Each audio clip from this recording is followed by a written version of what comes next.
Hi, this is the Wiegand Files, and this is Bob Wiegand, your host. And tonight we have Mandy O'Brien, and she has the YouTube channel Bombard's Body Language, Bombards Body Language. Also, the website under construction, bombardsbodylanguage.com, and you can also find her on Facebook, Twitter, and Google Plus under Bombard's Body Language. She can read body language. When I first started the work that she did, I thought she was a psychic. Clear, to the point, concise, and very accurate. And she is trying to help people see the cues and those things that are telltale signs in the body language of those who speak. And she has done a lot of work on our politicians and others of other countries, foreign leaders, and has given her analysis of what their body is saying in conjunction with what their words are saying. There are also other people who do what we call reverse speech, which requires the ability to reverse the speech, to listen carefully and slow it down, and to pick out language within the reverse of a person's speech, whereas Mandy can do it just by watching someone. Very accurate. The reverse speech may pick out more nuances in other areas or the congruency of a person's speech in regards to what they believe. Mandy can see it right in front of her eyes. And she's doing many videos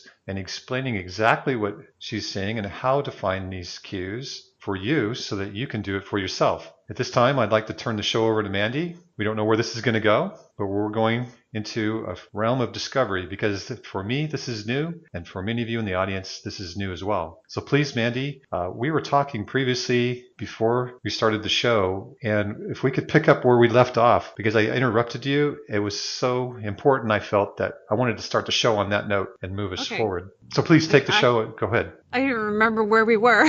That was so nice. I was like, wow, you're being so nice. Where was I at?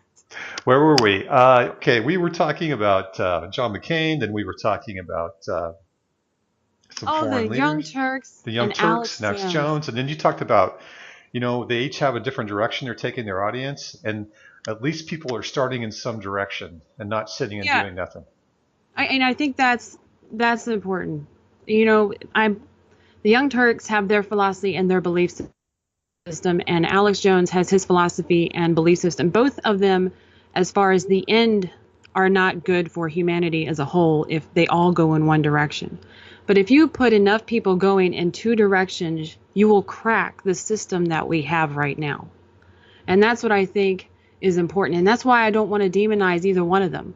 Because in a way, they're waking these people up because these people are running away from the society that we've built, which is toxic. And they're running in these two different directions. And eventually what's going to happen is everything just cracks and it falls apart. And go ahead. Do you see it, what may it look like when it cracks? It seems like it's cracking right now, but as it cracks, do you... Oh yeah, it's cracking right now. Well, you see what happens when anything starts to run away from the system is that it fights to stay alive. And that's what we're seeing. We're seeing the system right now fighting to stay alive. So really what you have is three different directions going. You have the system itself that we've always been in.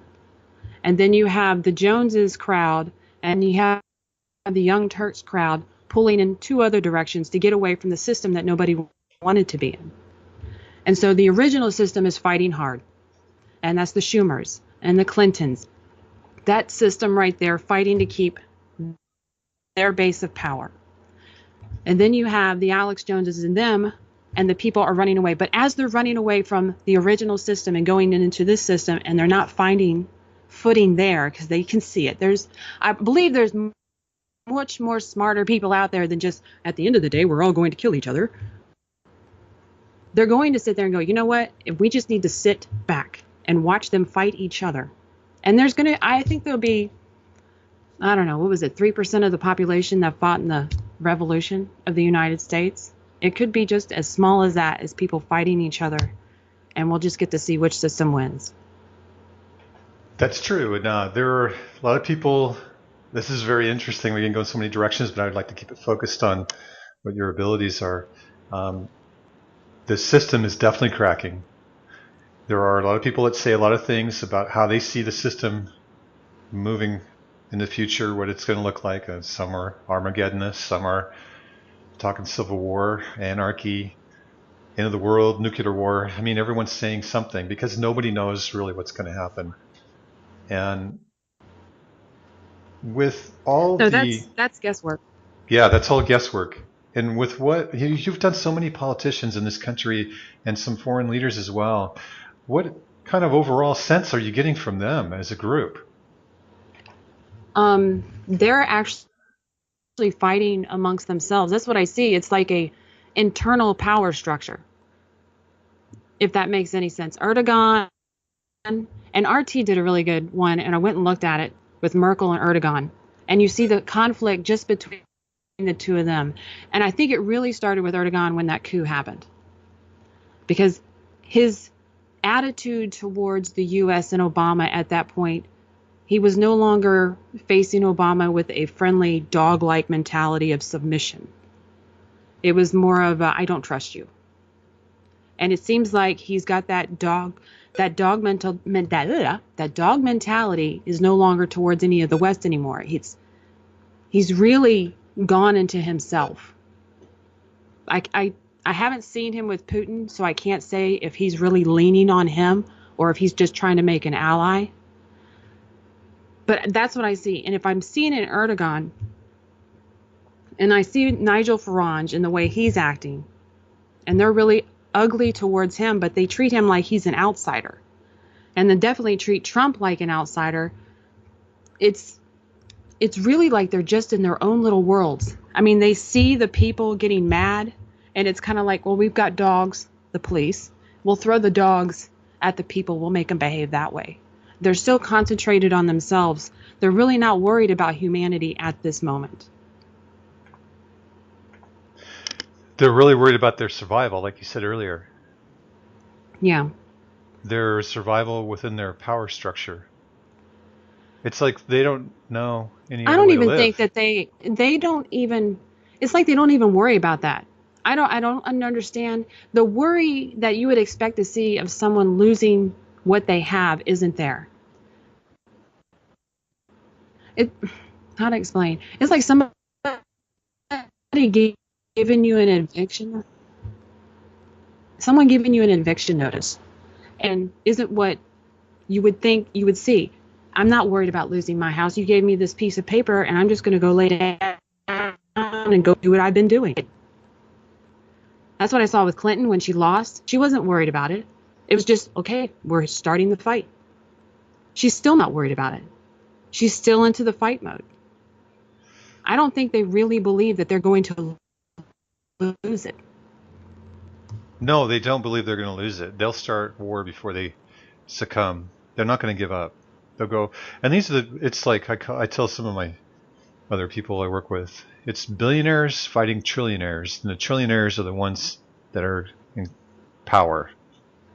They're the military industrial complex, the banks, the Vatican, the power structure around the world in other countries.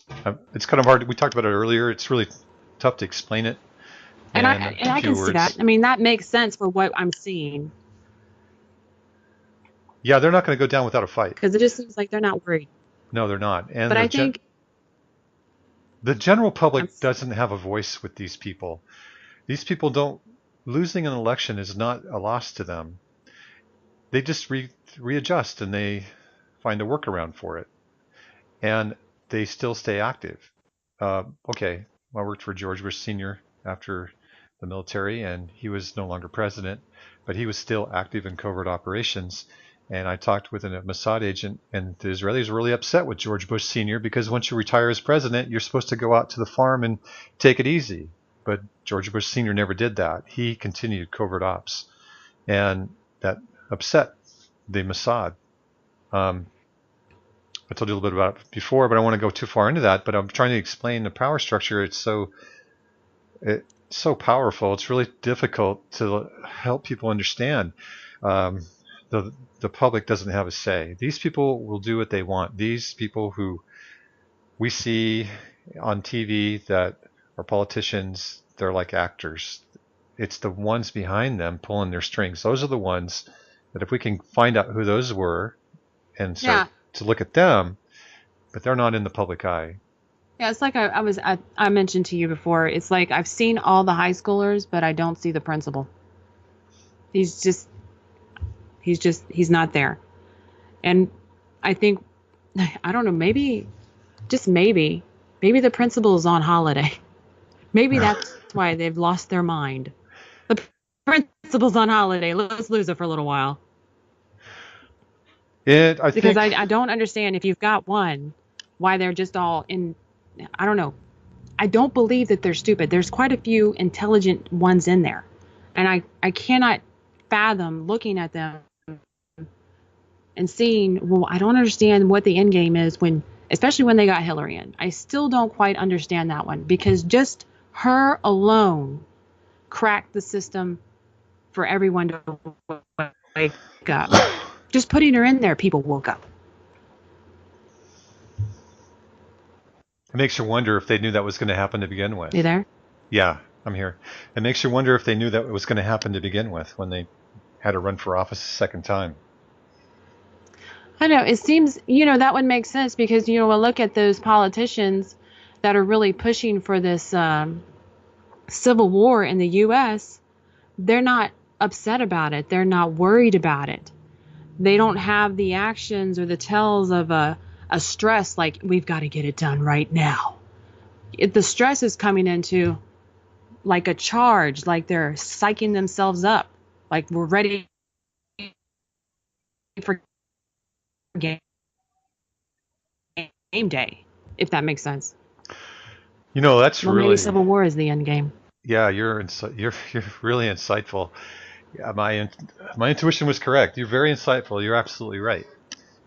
They're not worried about their position. They're not worried about their job or saving the union. They are getting psyched up for the big game. And that's what you're seeing. And I've been saying that to people for quite a while, that they're psyching themselves up for a civil war. Uh, I think the next 3 years are going to be very confusing. I think a lot of things, I think in that vein, what you just said, if we look at things in that vein moving forward over the next 3 years, I think that the questions you have are going to get answered. You're going to see them very clear. Because right now, it seems the agenda is still under wraps. It hasn't been opened up yet. Yeah, and it hasn't been stopped. It hasn't been derailed. There's no stress in that. I would have expected to see when Trump got in there a lot of worried faces. A tension. Oh my gosh. Clinton should be peeing her pants. Sessions is getting in. I'm about to go to jail. Those things would be normal. And I should have seen it in a whole lot of others that are doing things that they shouldn't be doing. Sessions is coming in. Trump's coming in. There's a good chance we will go to jail. And none of them, any tells of being worried about it. They're No, not worried about it at all. they're untouchable. They will not be touched. They're part of that. They're intertwined with that hidden group that runs the White House. And the things that Trump is doing is going to be used against him in the near future. He has about 18 months of this, but it's going to be used against him. It's really interesting when I'll just leave it at that. But Well, I it's think I think this year is going to be probably a normal year. I I don't know why, but it's just the multitude of watching them this year just seems to be like it's going to be a normal year. And I guess I kind of know why because I'm looking at them and nobody is, running to bunkers. Nobody's doing any strange things other than getting ready for that game day. You understand what I'm saying? yes, I do. And that's what I see for the year as far as how they're acting. But other than that, when it gets closer to December, I really am going to be wondering what's going to be happening next year. So, okay, we've gotten ready for the game. Now what? Now what? Yeah, exactly. It's really good you said that. Really, we need to be looking past this year because this year is nothing. This is just dominoes being set up. Exactly. It's very interesting. You can see that they're not worried. That is a key for the listeners out there. Look for yourselves. No one seems really worried about anything. Right now, it's just a war of words, and no one's really doing anything. But if No. we look at things from as a military man, as from a military perspective, I just got an email yesterday that came in that Russia sent 100,000 personnel to the Antarctic. And then we sent Navy and Coast Guard down to the Antarctic and all the icebreakers that we could afford to go down there. So something's going on in the Antarctic. The I gentleman have that heard that story, and I have been, I was like, I need to sit there and find someone who's been confronted and ask questions on that so I can see what they're doing. Because I would really like to know what they're doing. I mean, there's a whole lot of stories coming out that they've got ancient tech down there that they're mining, but I would really like to know because that's the only thing that really makes sense. Why would you spend billions and fight over Antarctica, a giant ice cube, for nothing? And it's not for oil. I mean, you can sit there and claim it and they've got sections of it claimed. They've already divided it, and it's research areas and things of that nature. But why would you do it? there are two Ancient things. tech. There's only two things I know about the Antarctic. I was on a flight to go down to the Antarctic, and I jumped off at New Zealand, and then the plane carried on to the Antarctic because I had some business I had to do in Australia, and I just didn't want to go down there. The second was I talked with Harry Cooper of SharkHunters.com. He's a historian for U-boats, German U-boats in World War II, and he set up a expedition to get down to the Antarctic this year. And about, I don't know, last couple of months, the woman that helped him with all his contacts for the ship, the crew, the materials, it was a big operation. It was I was amazed that he was able to organize all this. She got beat up and her dog got beat up. So someone What? did, yep, and nobody's returning any calls for him that he made contacts with to form a crew to go down to the Antarctic. They had drones lined up to go down there, very sophisticated drones. And so he just said, I don't think someone wants me going down there. Yeah, that That's would what, be a good guess. yeah, that was about a month ago. He told me that. And then it came from him a couple of days ago that there was some personnel, 100,000 personnel, Russian, are going down there right now. And then the U.S. Navy and the Coast Guard are going down there. And some other people too. The other thing was a guy named Wendell Stevens. He was a colonel in the Air Force. He said that he talked with a gentleman, I think he was in South America. I'll have to go back and research the details, but basically he talked to the gentleman that came from the Antarctic, that there were 250,000 people living down there, that they have high technology, that they've been there for a while, that when the German country fell in World War II, 20,000 Aryans were sent down there and established several factories that they actually relocated from areas of northern Germany and Poland down Yeah, to I've the heard about Antarctic. that. Where Yeah. they actually have documentation of women from the Ukraine that had gone down there. Real documentation, women that went down there and they never came back. Yeah, Now that's interesting. yeah, it's interesting. And so Wendell was saying that this guy he was talking to was an engineer, and he had come out of the Antarctic, and he was up here for a while, just doing some stuff. And I don't know. I was never told if he was going to go back or not. But this guy was telling Wendell about, yeah, there's about 250,000 people down there, and established and doing quite well. And then of course you have the extraterrestrials that people talk about living down there, and I that don't know. the Germans mixed in with them, and I don't know anything about that. It's just rumors. So I don't know. I'm on the fence of that. I sit there and Myers really believes what he's saying. And other than Greer, I mean, the other three that you sent me, they believe what they're saying, but all of them got their information from somewhere else. Whereas yes, Meyer got his information just of himself. And when I look at Greer, he fabricates when it comes to, who he talked to. And that part is like, okay. But when he talks about the information that he's gathered, he's being very honest. And then the other two, Michael Horn and Miss Howe, I believe that's her name. oh, Linda Moulton They, Howe. yes, she believes everything that she's saying. But again, both of them get their information from another human being. You understand what I'm saying? Other Yes, than the research that she's done with laboratories and things of that nature for the animals. But when he sits there and he talks about these Palladians and stuff, and I sit there and he's had those pictures up, and I'm looking, I'm going, okay, well, he's not lying, or he's not being deceptive, I should say. But those pictures are really convincing. I wonder, and it could be anything, are they really, well, he says it too, that we all come from the same forefathers. So maybe they're just people that have gone off world and just never lost the tech. And they're and it's an extraterrestrial. But, that's just what makes sense to me. The Colonel Wendell Stevens, he might be a good guy to look at. Might help give some answers to it. He did a lot of research officially for the. This is what's okay. There's a gentleman named Michael Greenup. I'm going to be interviewing him here in the next few days, and he was friends with Colonel Wendell Stevens. Stevens is now dead, so Michael's doesn't feel obligated to keep it quiet anymore. But a lot of things that he and Colonel Stevens talked about was never public. And Colonel Stevens was up in Alaska and working off there in the Arctic and chasing flying discs that were Russian. That was in 1955. Wow. Yeah.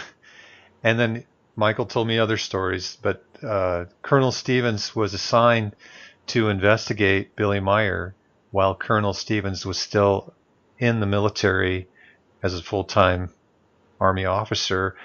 And he had a partner, I think that was another officer. And so they were following Billy Meyer around town. And then one day they said, hey, I don't think he's really trying to hide anything. He's not really doing anything. Let's go knock on his door. And Billy brought him in and talked with him.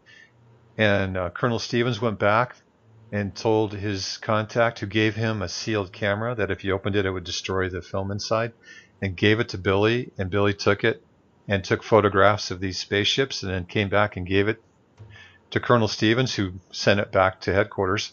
And 30 days later, the CIA showed up and started a 24-hour surveillance on Billy Meyer. Wow. Yeah, helicopters. I've been to his house. I've met Billy. When I arrived, there was a black helicopter hovering about 20 feet over his house and then took off. There's been big jets flying over his house. Well, now I feel better. It's always nice to get confirmation. Yeah, it's coming directly from Billy. Billy's not making it up. It's coming directly out of him. Oh, yeah. Well, he wasn't being deceptive at all, and that's why I was like, put me on the fence as far as, is he really seeing aliens? I mean, he really believes he does, but I just don't really believe in little green men. But he does. And he's going through his memory banks like he's seen these people. Yeah, I was there. I've talked to a couple of people that have seen. They say that they've seen and they've heard the Pleiadians walking around. They're Pleiadian. It's Pleiadian is singular and plural. Pleiadian. There's a guy, I forgot his name. He was like the groundskeeper. He died here recently. It's really sad. I wanted to go back and see him. I became really good friends with him. I really liked him.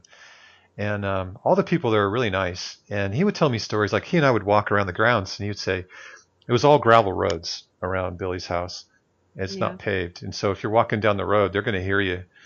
And he says, yeah, you'll sometimes you'll hear them walking down the road, and you'll look over there, but you won't see anyone because they have their cloak on and you can't see them. And he would tell me this, and I'd look at him, and he didn't think I believed him. But when I looked at him, he goes, oh, it's like we have, where you have all the mirrors on one side and cameras on the other side photographing, and it's just photographing the background behind you, but it looks like you disappeared. And I looked at him again, and then he went further, because we had one of those suits in our locker at the SEAL teams, and a suit of invisibility. We actually had one, and we broke into a federal building and got into the safe. Then the next morning we showed up with the secret documents to show what our platoon's ability was, and there was no sign of us entering the building from motion detectors, cameras, or lasers. Yeah, I've seen video. It was like a YouTube video that gone viral of, you saw something move across the screen, but it was like distorted, and it got into it. I think it was a tank or some kind of very large vehicle. I don't know if you've seen that YouTube video. I don't even know if it's still up. Yeah, I have. Oh my gosh, they really have that tech. It's real. I had a in 1991. I had my own laptop. Oh my gosh. Yep. And we had that suit in 1991. And I don't know how That stuff had age on it. I don't know how old it was, but it wasn't made Well, that year. I imagine with us getting to the moon and we had that ability then, that we are probably, I don't know, 60 years behind what the government's got. That would be my guess. I mean, we've got people now that are developing things just off old stuff using technology and figuring it out for themselves. Was it underground tech? People are figuring out how to get hydrogen atoms straight out of water with very little electricity. Yeah, a lot of this stuff is going to come to light more in the future. Right now, not so much. It's not so much prevalent. Um, some of the things that Billy Meyer talks about, I didn't really want to go into his direction, but since you took a little look at him and stuff, some of the things he says that's going to happen with America is we'll be in anarchy by 2020. We'll have 2 civil wars back to back, and then America will break up into 5 districts with sectarian or religious leaders. He calls them sectarian. I think they're religious leaders. He also says that if we don't fight ISIS, that we're going to be ruled by ISIS for a long time. They're going to come around the world like a wave, and they're going to set us back technologically like 200 or 300 years, and that we're going to have to fight our way out of that. And he said it's going to be about 800 years before we kind of get our head out of our butts and start living in a normal way. He talks about the Pleiadians, and it says that the Pleiadians are here to give us teachings that we can go to learn from within ourselves how to process information and learn truth so that we can work our way out of the mess that we're in right now. But they're not going to come and save us. They're not going to stop us. If we get to Um, the edge of and blowing that our makes planet up, sense. yeah, if we get to the edge of blowing our planet up, they'll stop that, but that's it. They won't stop us. And that makes sense. I mean, because you can't save what doesn't want to be saved. And if you can't, I mean, you can't. I mean, look at some of these people and what they're doing, not only to themselves, but to humanity around them. You can't save what doesn't want to be saved. That's reality. Did you do body language on Anton LaVey? Yes, I did. What did you He, find with him? that was really odd. I mean, just, I was looking at him, and I think I said this in the video and I was just speculating at the end because I didn't really know what I was looking at, but it was like, it was his head would be one and his body would be another. Like, it was completely, it was odd. I look at people and your body sings and it moves together, and that happens with truthful people. And when you are trying to be deceptive or you're being deceptive, your body doesn't like that and it reacts because your mind is in conflict.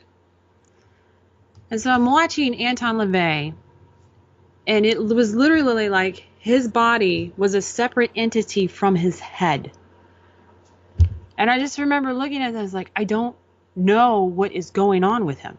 I can explain a little bit. I watched the video, and it was really neat to hear your perspective. I never looked at that in that perspective. I did some, well, I'll just say it. I did practice witchcraft for a few years, and one of the things that people like Anton LaVey do is they want to call in spirits into their body to cohabitate with them within their body. It gives them enlightenment and ability to see and power with the eyes of those individual spirits that cohabitate with them. They don't really come inside your body and live in your body with you. They don't need to live in your body, but it's like you begin to accumulate spirits around, and Okay. at some point you are not the master of your own destiny. It's now many masters are the masters of the destiny, and you're just along for the ride. That's the best Gotcha. way I can say it. And then there becomes a disconnect from the individual's mind or consciousness versus the entities surrounding that have their own individual consciousness that interface and interject their will. And then you have the body, which will make its movements, and the body will look independent because many minds are competing or working in concert, and the body is just a tool. It becomes a tool. And so for like Anton LaVey, his body was more like a tool than it was him. Yeah, Does and that make that makes sense? sense. And yeah, it makes sense to what I was seeing because, like, I want to sit there and say he's possessed, but it's like, does that really happen? I mean, it just was. It's not like you go around and you see a bunch of possessed people these days, but it was just odd. It has something I had actually never seen in anyone, and I've been looking for ever since Anton LaVey's video. I've been actually looking like, have I missed it? Are there others like him out there? And I haven't seen it. Just him. To look at Maybe. Larry, look at Go Larry ahead. Nichols. Okay, take a look at Larry Nichols. You can find him on the YouTube. Larry Nichols, Nichols, and I've spoken to him personally. Um, Isn't he the guy that was on with Alex Jones quite a bit? yeah, Okay, yeah, I know who you're talking about. yeah, I've talked to him personally. I never put him on a show. I just talked to him and talk about a mess. He's a hot mess. Wow. So when was it? It was last summer. I talked to him last summer, and he's dying. He's not going to make it. If he makes it past summer, I'll be shocked. Um, he went through.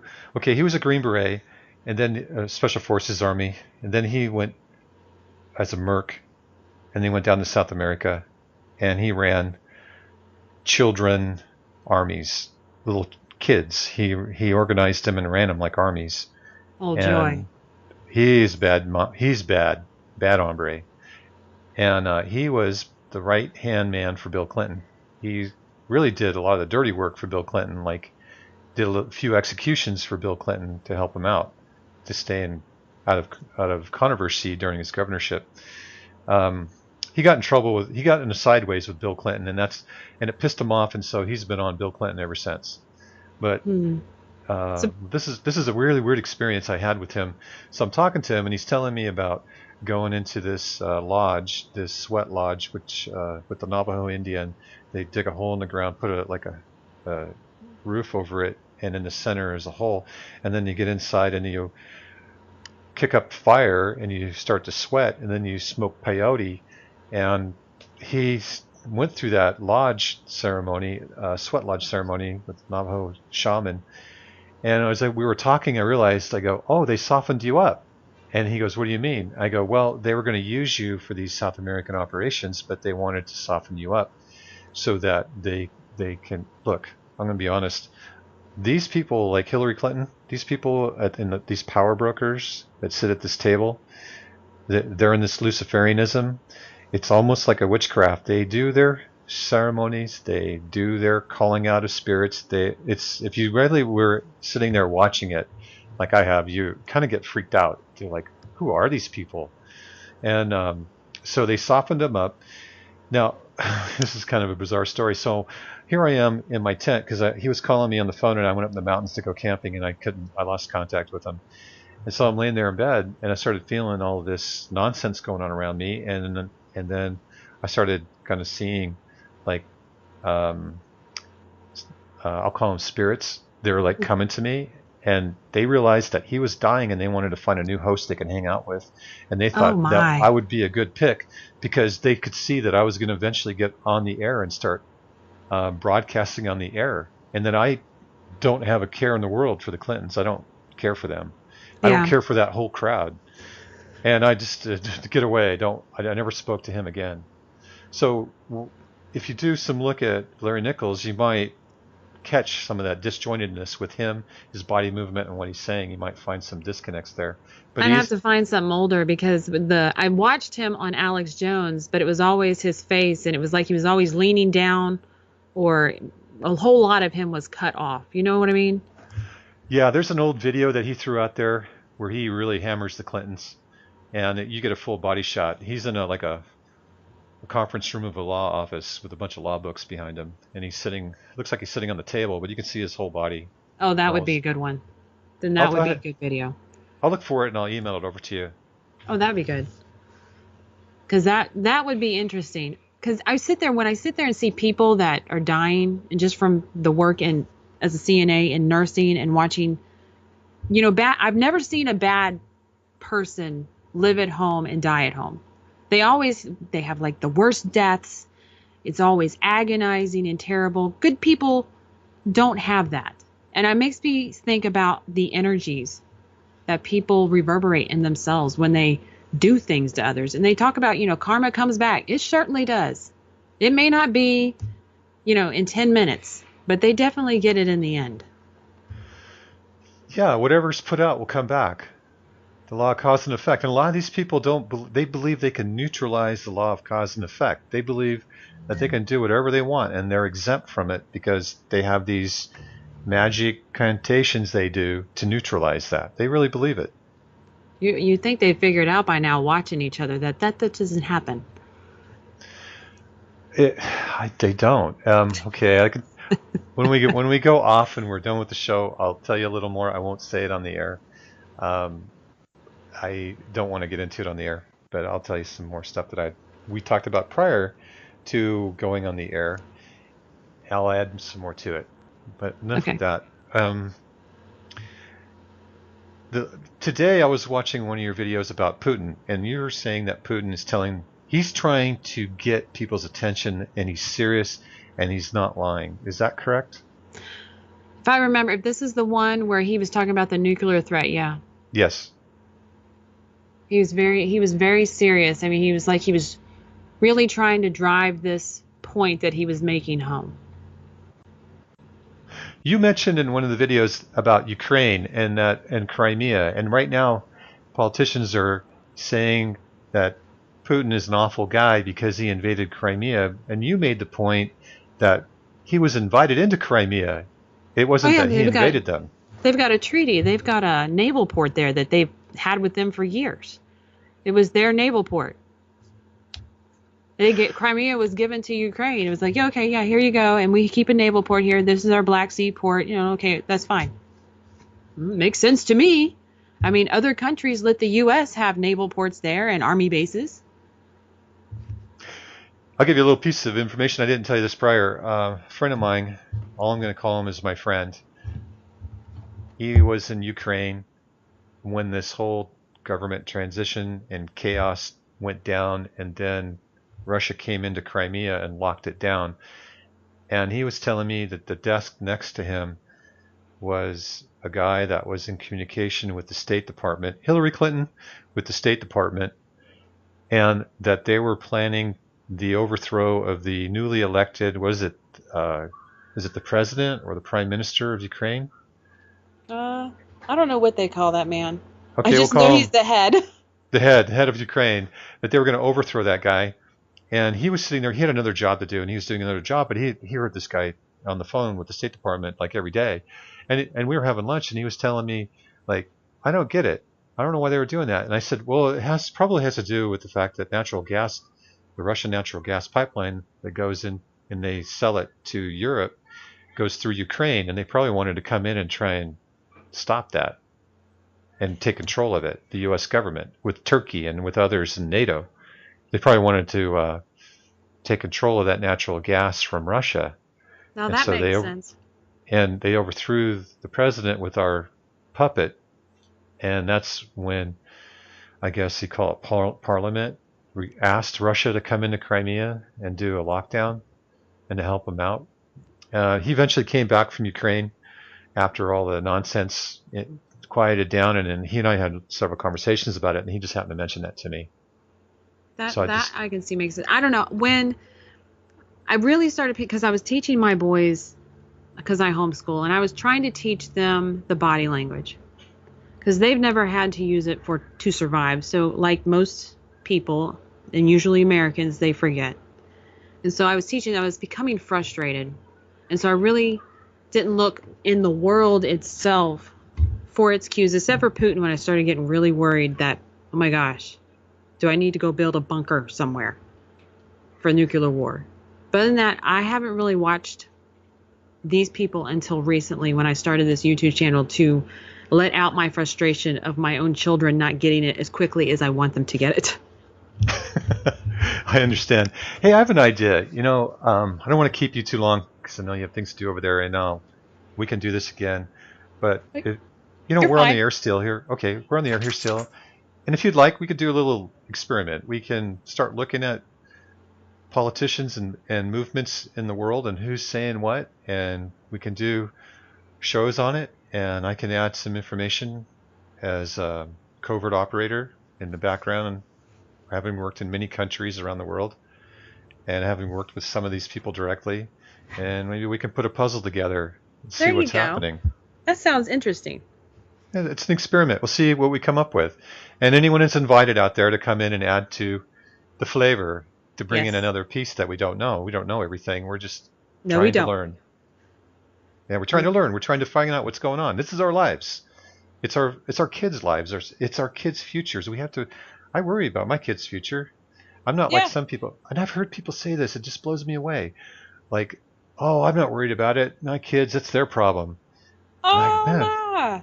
I've heard that so many times. I started saying, how is a society going to survive if they have that attitude? They can't.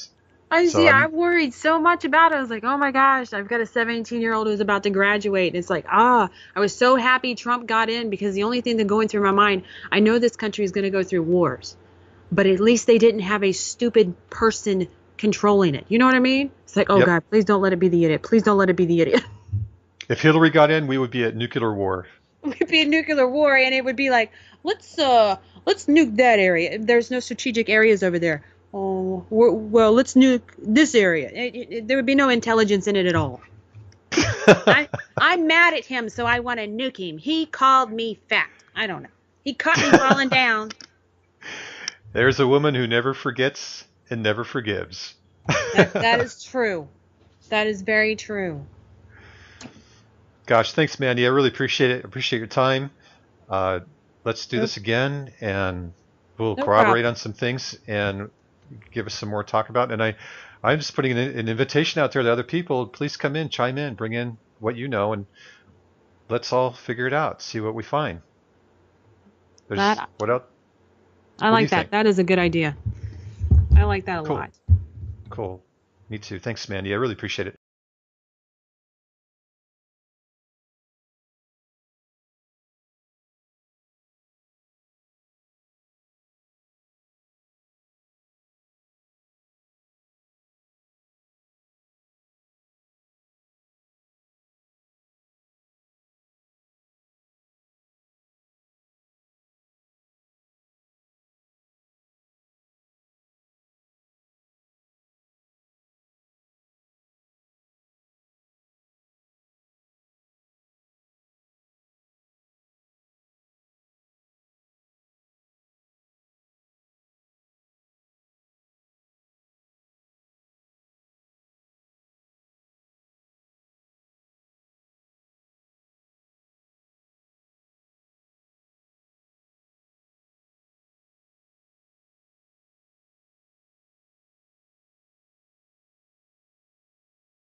One, two, three. What are we fighting for? Don't ask me, I don't give a damn. The next stop is Vietnam. And it's 5, 6, 7. Open up the pearly gates. Well, there ain't no time to wonder why. We're all gonna die. Now come on, Wall Street, don't be slow. Man, this is war.